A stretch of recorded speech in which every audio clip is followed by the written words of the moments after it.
Welcome to Stories with Grandma Celine, where timeless African wisdom comes alive. Sit close, open your heart, and journey into tales filled with lessons, adventure, proverbs, and mystery. Every story carries the voice of our ancestors, guiding, teaching, and inspiring. Subscribe and share with friends and family. Turn on your notification bell so you never miss a story as Grandma Celine shares a fresh tale every other day. Let's keep the wisdom of our heritage alive, one story at a time. Tonight, I will tell you a modern-day folktale. It is not about forest spirits or talking animals, but about a monster that lives in the shadows of a quiet home. It is a story of a woman who gave everything until she had nothing left but sleep, and the husband who used that sleep to weave a web of lies. Listen closely, this is the story of the midnight betrayal. I didn't catch my husband, Eric, cheating because I was careless. I caught him because I was exhausted. Every night I parented myself to sleep, rocking a crying child until my arms went numb, cleaning a quiet house long after the sun had vanished, and telling myself that love survives seasons like this. I wore my exhaustion like a crown, heavy and jagged, believing that my sacrifice was the foundation of our home. I thought my tiredness was a badge of a good wife. I missed the signs. I was too busy measuring formula and folding tiny socks to notice the shift in the air. I ignored the late nights Eric blamed on emergency board meetings. I overlooked the way his phone, once a shared tool for photos of our children, was now locked behind a code I didn't know and never left his grip, even when he stepped into the shower. While I slept believing we were building a kingdom, Eric was building a secret annex. He wasn't out with a girl his own age looking for a fleeting thrill. No, he was seeking something more calculated. He was under the spell of Mrs. B, a wealthy, divorced woman from the upper estate. She was older, polished, and carried the scent of expensive perfume and bitterness.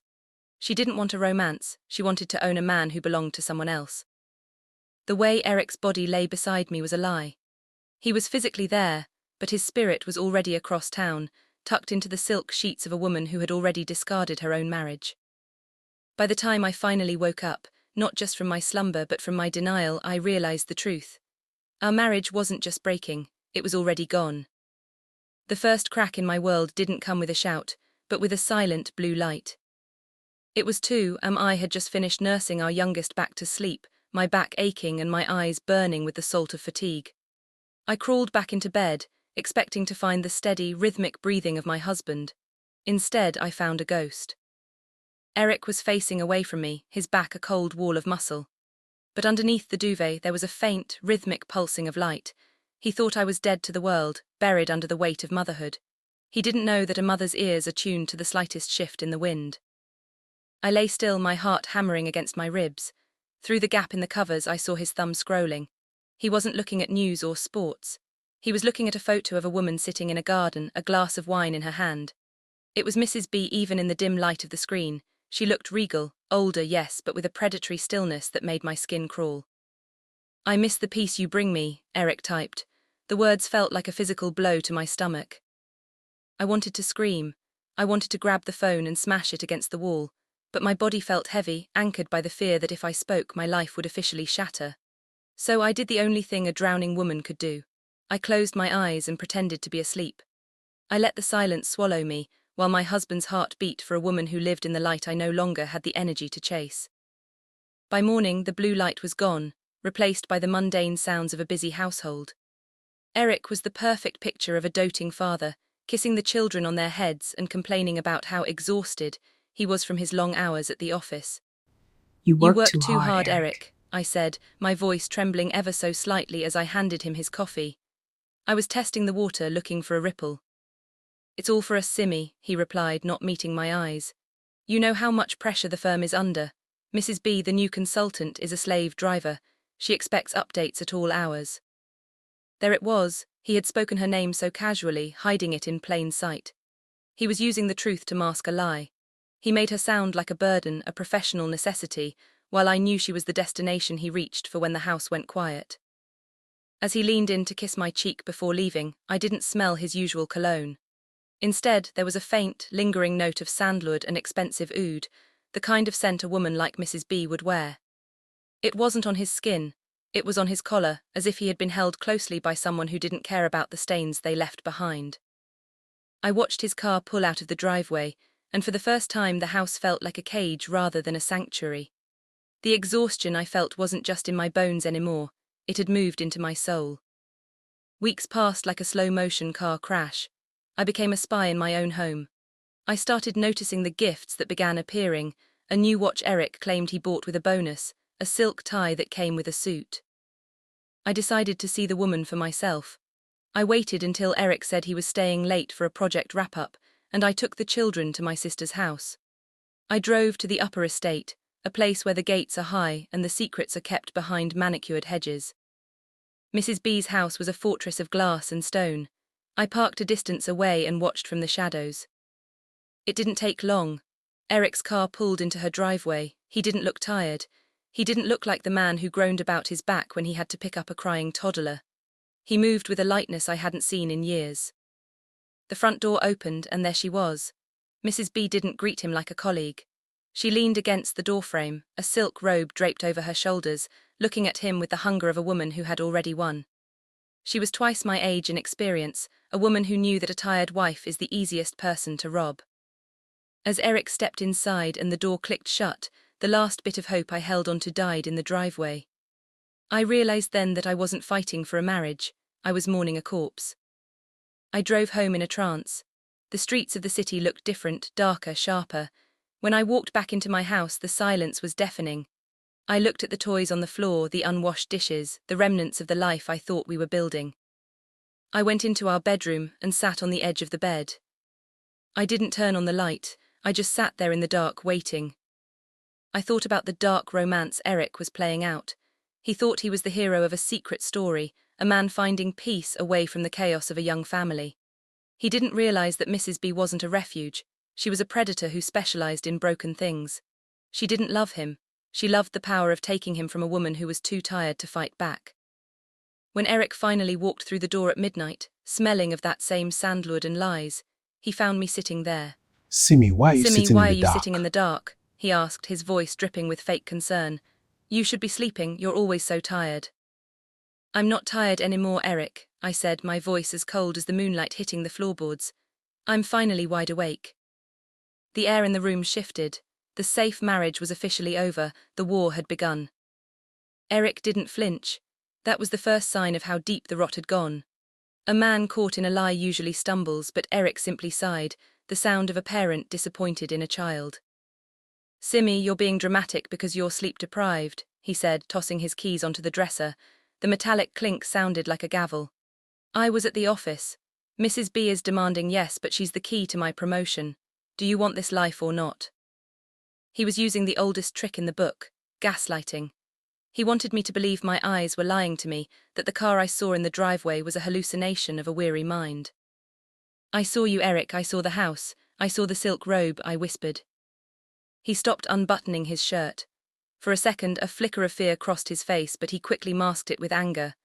You followed me, you left our children to spy on me. Simi, look at yourself, you're becoming unhinged. He walked past me into the bathroom, closing the door and locking it. The click of the lock was a final boundary. He wasn't just hiding his phone anymore, he was hiding his entire self. I sat on the floor, the cold tiles pressing against my skin, realizing that in his story I was the villain for noticing his betrayal. The next morning was a masterclass in performance. Eric sat at the head of the table, cutting his omelette with surgical precision. He talked to the kids about their school play. He laughed. He acted as if the previous night's confrontation had never happened. This is the dark romance of a dying marriage, the ability to coexist in a space filled with screams that no one actually utters. I watched his hands. Those hands had held mine at the altar. Those hands had held our Barbies in the delivery room. Now I imagined them touching the expensive, wrinkled skin of Mrs. B. I wondered what they talked about. Did he tell her I was a bore? Did he tell her that I had let myself go into the abyss of motherhood?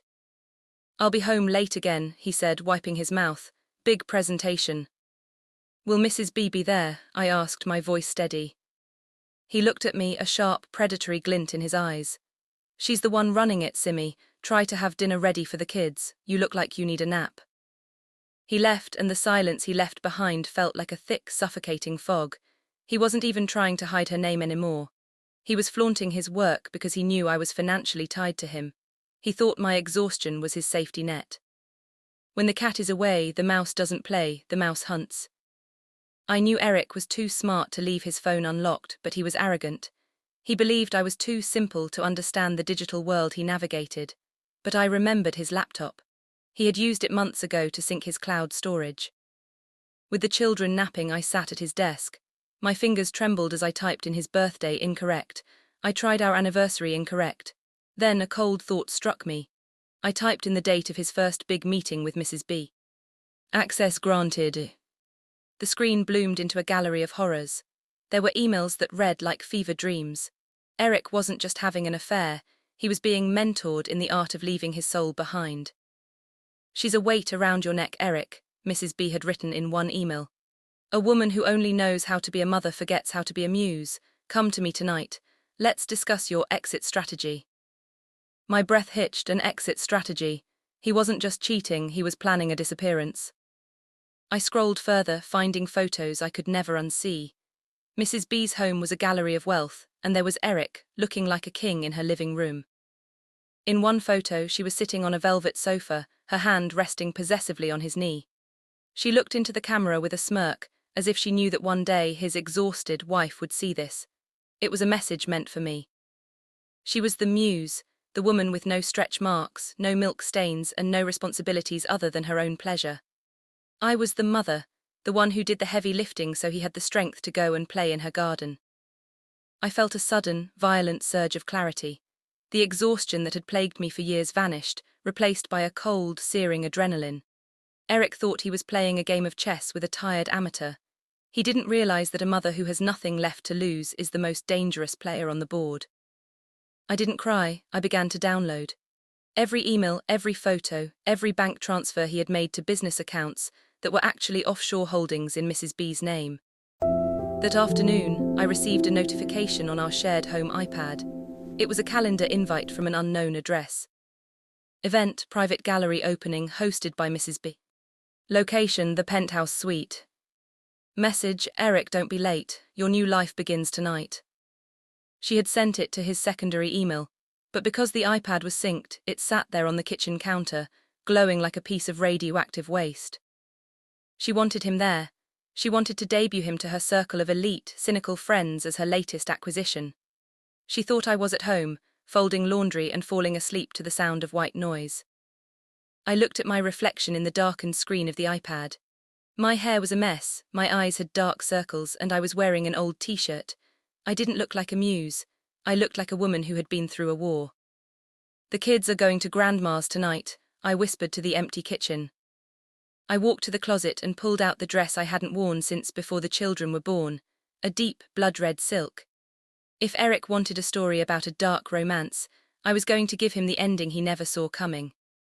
The red silk dress felt like a second skin, a skin I had forgotten I owned. As I zipped it up, the fabric hissed against my ribs, a warning to the world that the tired mother had gone into hibernation. I applied my lipstick, a shade so dark it looked like dried blood, and stared at the woman in the mirror. Simi was back. But she wasn't the girl Eric married. She was something forged in the fire of his betrayal. I arrived at the penthouse suite just as the moon reached its peak. The air was thick with the scent of jasmine and the hushed tones of the city's elite. When the elevator doors opened, the music hit me, a slow, haunting violin melody that felt like a funeral march. I walked into the room and the sea of black and white outfits parted. I was a blood-red stain on their perfect canvas. And there at the center of the room stood Eric. He looked handsome, his hand resting casually on the small of Mrs. B's back. She was draped in diamonds, looking every bit the queen of a cold empire. When Eric saw me, the glass in his hand tilted dangerously. His face went from a smug mask of confidence to a pale sheet of terror. He didn't see his wife, he saw his ghost. Mrs. B didn't flinch. She simply tightened her grip on Eric's arm, pulling him closer to her side. Her eyes scanned me with the practiced boredom of a woman who had bought and sold people for decades. Eric, darling, she purred, her voice carrying across the silent room. You didn't tell me your domestic help was coming tonight. The room erupted in a few stifled titters. Eric looked like he wanted the floor to swallow him whole. He tried to move toward me, his voice a frantic whisper. Simi, what are you doing here? You're not well, you're exhausted. Let me take you home. Oh, I'm not tired anymore, Eric, I said, my voice projecting with a strength that surprised even me. I walked right up to them, the scent of her sandalwood perfume clashing with my own resolve. I just came to return something you left behind, your integrity, but I see you've already replaced it with something shinier. I turned my gaze to Mrs. B up close. Her beauty was a brittle mask. You think you've won a prize, I said softly. But you've only bought a man who knows how to build a secret.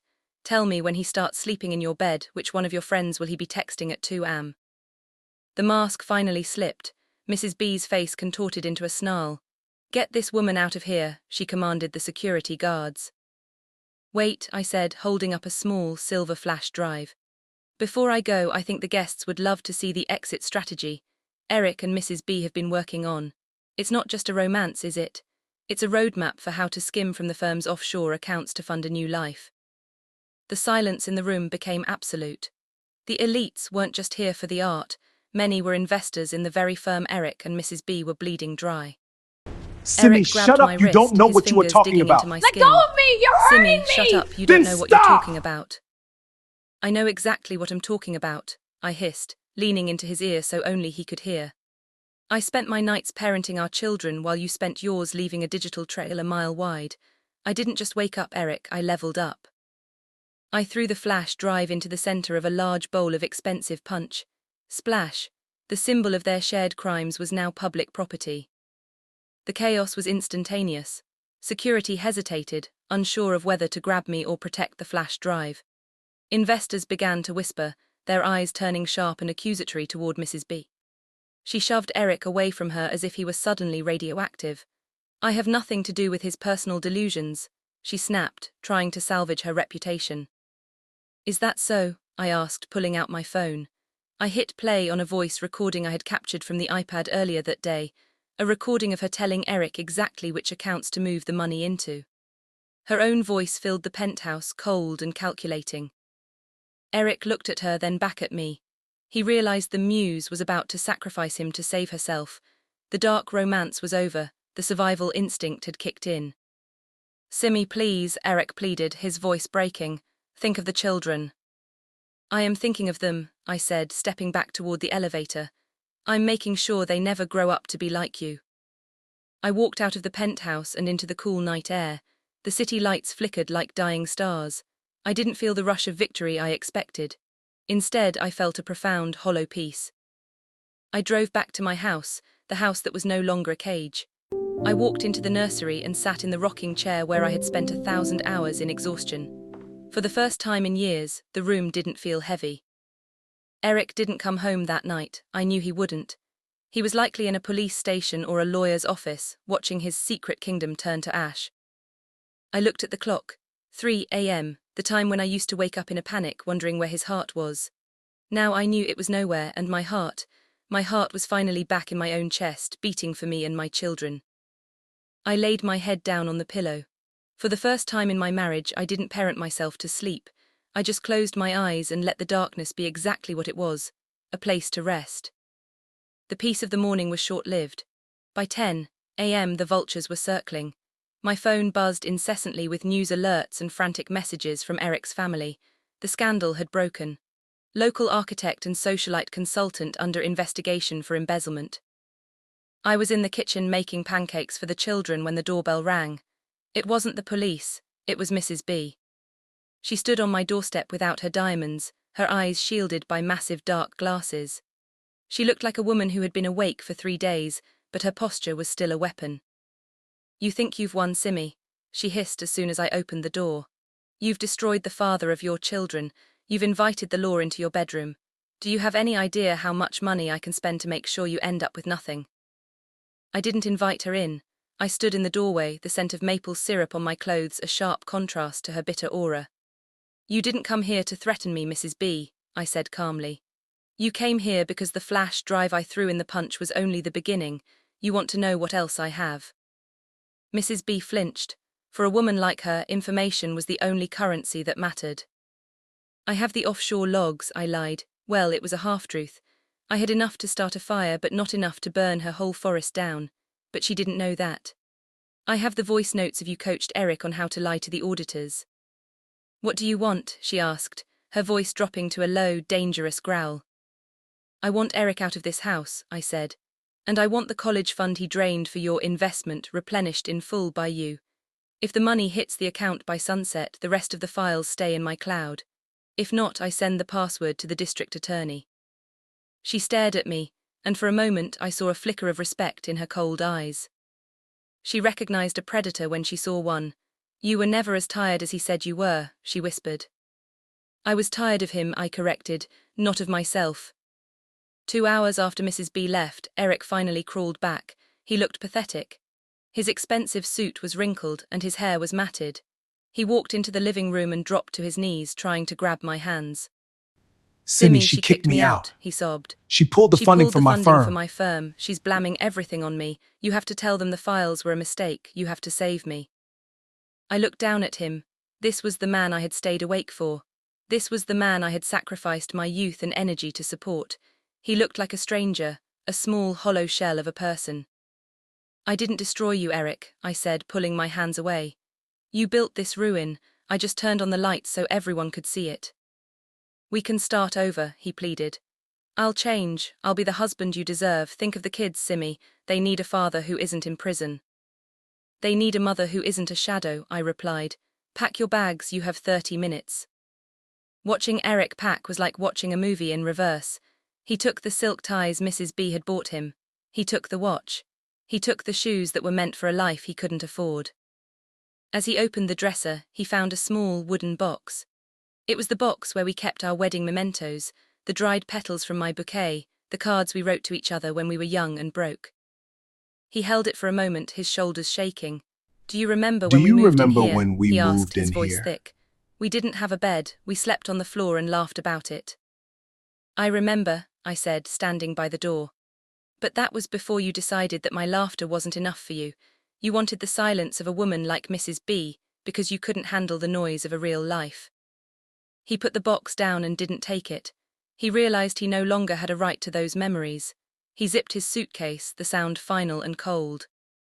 By 6 p.m. the house was silent.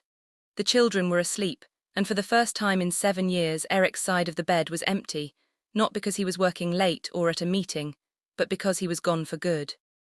My phone pinged, a notification from the bank. Deposit confirmed. Mrs. B had paid. She had bought my silence to save her skin, and in doing so she had funded my children's future. It was a dirty kind of justice, but in this dark world I would take it. I walked to the window and looked out at the street. The streetlights were flickering on. I felt a strange sensation in my chest. It wasn't pain and it wasn't joy. It was lightness. The heavy crown of exhaustion had finally been lifted. I realized then that the folktale didn't end with a prince or a rescue. It ended with the woman who survived the woods, built her own fire, and learned to love the sound of her own breathing in the dark. I was no longer the woman who parented herself to sleep. I was the woman who had finally, truly, woken up. The divorce wasn't a quiet affair. It was a paper storm. Every document Eric signed felt like a brick being removed from a wall that had been crushing me. He tried to fight for the house, but my lawyer, a woman who had seen 1,000 Erics before, simply laid out the logs of the money he had funneled toward Mrs. B. In the courtroom, Eric looked small. He sat between his high-priced lawyers, looking over at me with eyes that begged for the old Simi, the tired one, the one who would eventually forgive him just to keep the peace. But that Simi was gone. When the judge finalized the settlement, granting me the house and the majority of the assets he tried to hide, I didn't feel a surge of spite. I felt nothing at all. I looked at him and realized that the monster I had feared was just a man who didn't know how to be whole on his own. While my life was beginning to bloom in the quiet, Mrs. B's world was scorching. The deal we made kept her out of prison, but it didn't keep her in the social registers. The elites are like sharks. Once they smell blood, they feast. Without Eric to do her bidding, and with her reputation tarnished by the whispers of embezzlement, her business began to crumble. I saw her one last time at a grocery store far from her usual high-end estate. She looked older. The predatory stillness was gone, replaced by a frantic, nervous energy. She saw me and stopped, her hand tightening on her cart. We didn't speak. There was nothing left to say. She had tried to steal a life she didn't want to work for, and I had defended a life I was no longer willing to lose. As I walked past her, the scent of her sandalwood perfume felt faint and cheap. The house changed. I repainted the walls of our bedroom from a dull, oppressive grey to a soft, sun-washed white. I threw out the king-sized mattress, the one that had held so many lies, and bought a smaller, firmer one. I started a small business from home, using the skills I had pushed aside to be a perfect wife. My children noticed the change too. They didn't see a mother who was always rubbing her temples in the dark. They saw a woman who danced in the kitchen while making breakfast. Exhaustion still came, of course. Life is hard, but it was a different kind of tired. It was the tiredness of a builder, not the exhaustion of a ghost. I was finally the main character in my own story, and for the first time I liked the plot. Months later, a letter arrived. It was from Eric. He was living in a small apartment across the city, working a job that barely covered his rent. "Simi," it read, "I see your photos online. You look beautiful, you look happy. I realize now that I didn't just lose a wife, I lost the only person who actually knew me. Mrs. B never loved me.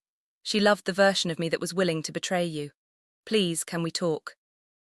I didn't finish the letter. I didn't burn it in a fit of rage either. I simply folded it and put it in the recycling bin. Some fires don't need to be relit. Some stories are better left with the ending they earned. Eric wasn't a ghost I needed to exorcise anymore. He was just a man who had made a choice, and I had made mine. The moral is this: sacrifice without boundaries is not love, it is an invitation to be erased. Simi believed that by exhausting herself she was proving her devotion. But in the shadows of her fatigue, Eric found a place to hide his betrayal. We must never become so busy building a home for others that we forget to leave a light on for ourselves. A partner who truly loves you will seek to lighten your load, not use your weariness as a cloak for their secrets. Remember, a woman's intuition is a flame. If you let it flicker out through exhaustion, you walk in the dark. Keep your flame trimmed, keep your eyes open, and never mistake a man's presence for his loyalty. Don't let the fire go out with the story. Reflect on your own light. Are you parenting yourself to sleep in your own life? Take a moment today to check in with your spirit. Are you exhausted because you are building something beautiful, or because you are carrying someone else's weight? Trust the blue light. If your gut tells you something is shifting in the dark, listen. Do not dismiss your intuition as just being tired. Share the wisdom and subscribe to our channel if this story touched your heart. Share it with a sister, a friend, or a mother who might be wearing a heavy crown of her own. Remind her that it is okay to wake up.